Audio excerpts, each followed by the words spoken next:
harapan. Di sini saya akan mereview buku tentang yang berjudul tentang Maaf Tuhan, saya hampir menyerah, yang dikarang oleh Kak Alfi Al-Ghazi. Di buku ini membahas tentang tidak semua hal akan berjalan dengan lancar sesuai dengan keinginan kita. Suatu hari akan tiba saatnya harapanmu akan dipatahkan, impianmu akan dipukul mundur, dan langkahmu akan dihentikan secara paksa. Suatu saat dunia yang luas akan terasa menyesakan, yang artinya misalkan nih kita punya masalah nih, kan kita berpikiran, aduh nggak bisa nyelesain masalah ini, nggak bisa nyelesain masalah ini gitu. Di buku ini berisi tentang bagaimana kita mengalami kehidupan mulai dari jatuh hingga kita kembali dan bangkit kembali, dan bagaimana cara kita menyelesaikan, mencari jalan pada setiap masalah. Dan perlu disadari bahwa setiap masalah yang kita sadari sudah termasuk sebuah ujian yang sedang dipersiapkan oleh Tuhan untuk kita, yang bertujuan agar kita menjadi pribadi yang lebih baik lagi dari sebelumnya. Dan buat kita semua nih yang ingin berpikir untuk menyerah, tunggu dulu, kuatkan lagi tekadmu dan tata lagi mimpimu. Sungguh perjalanan hidup ini masih panjang. Ini nih aku akan bacain beberapa bab yang bisa menjadikan kita terinspirasi. Ada nih satu bab yang membuat aku terinspirasi, yaitu bab yang berjudul Berdamai dengan Takdir. Jadi, pernah gak kalian berpikir bahwa kenapa takdir ini tidak sesuai dengan keinginanku? Nah, begitupun dengan aku.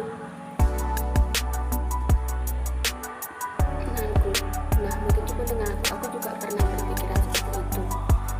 Lalu, contoh simpelnya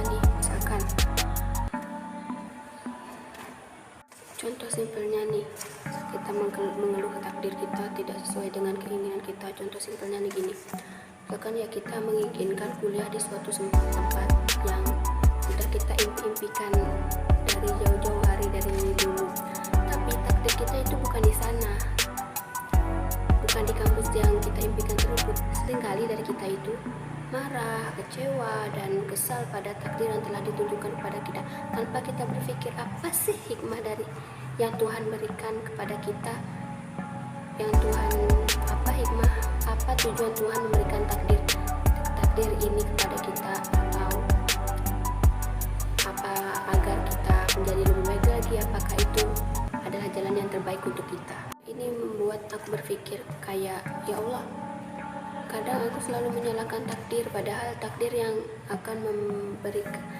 Allah berikan itu takdir yang lebih baik, karena sejatinya diri kita itu tidak bisa memprediksi diri kita itu akan menjadi apa di masa depan. Jadi dengan percaya akan takdir, insya Allah semua usaha semua akan dimudahkan, tergantung dari cara kita beribadah, cara kita berusaha, cara kita berdoa kepadanya. Intinya kita harus bersyukur atas apa yang Allah berikan kepada kita. Jangan mengeluh dari takdirnya, kenapa aku kok takdirnya nggak sesuai dengan keinginanku. Intinya kita jangan mengeluh, jangan menyesal, dan jangan berputus asa. Untuk bab selanjutnya adalah bab yang dimana sangat cocok dengan remaja-remaja di usia kita ini sekarang ini, yang sering overthinking, yang sering berpikiran negatif. Pasti kalian pernah berpikir gini nih, aku akan jadi apa ya di masa depan, apakah aku akan menjadi orang sukses di masa depan. Kadang kita juga mikir, apa kita nyerah saja ya. Di buku ini ditulis bab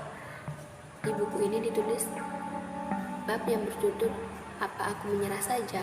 Ini menjelaskan seorang yang ingin menyerah, yang dikarenakan ia kurang bersyukur atas apa yang Allah berikan kepadanya. Dia selalu iri dengan pencapaian orang lain yang lebih tinggi darinya, kesuksesan orang lain yang lebih tinggi darinya. Kadang aku juga sempat berpikir begitu, kenapa ya dia loh seumuranku, kenapa dia udah bisa biayain kuliahnya sendiri, terus bisa ngasih orang tuanya uang, bisa minta orang tuanya. Tapi setelah membaca buku ini nih, diingatkan untuk selalu bersyukur dengan setiap keadaan kita, dengan setiap apa yang kita peroleh. Kita itu tidak boleh iri melihat orang lain gitu. Intinya tuh bersyukur dah. Satu kutipan, ada satu quote, satu kata-kata yang ditulis oleh penulis dari buku ini yang akan aku bacakan. Tujuan kita masih jauh, bukan sebatas saldo tabungan, bukan sebatas deretan koleksi perhiasan, bukan sebatas barang-barang mahal yang mampu kita beli. Bukan semua itu terlalu dekat, terlalu singkat dan menipu. Ada yang lebih dari semua itu, adalah surga Allah yang diciptakan tanpa ada kesedihan di dalamnya. Itulah tujuan kita bertemu Allah, bertemu dengan kekasih yaitu Rasulullah. Jadi kita buang-buang saja kata-kata aku ingin menyerah. Tujuan kita itu masih panjang, jalan hidup kita itu masih panjang. Jangan kita terlalu terobsesi pada dunia hingga kita lupa akan kewajiban kita sebagai umat Islam, sebagai umat Nabi Muhammad. Kita itu terlalu sibuk bekerja demi mencapai apa yang kita inginkan, demi menyaingi orang lain dalam harta, perhiasan, dan apapun itu. Intinya kita itu gak boleh menyerah, harus selalu bersyukur, terus selalu beribadah, selalu berdoa. Doa itu adalah senjata yang paling ampuh di dunia ini, yang tidak ada wujudnya. Ini yang terakhir ya, yang ditulis oleh penulis ini yang kita bacakan. Untuk menjadi sarjana saja kita harus berkorban banyak, seperti sekolah bertahun-tahun, memotong waktu tidur untuk menyelesaikan tugas-tugas, sampai rela mengeluarkan biaya yang tidak sedikit. Lantas untuk akhirat, untuk surga, kita hanya berjuang seadanya saja. Padahal kebahagiaan surga tak akan pernah mampu dibandingkan dengan dunia dan isi-isinya.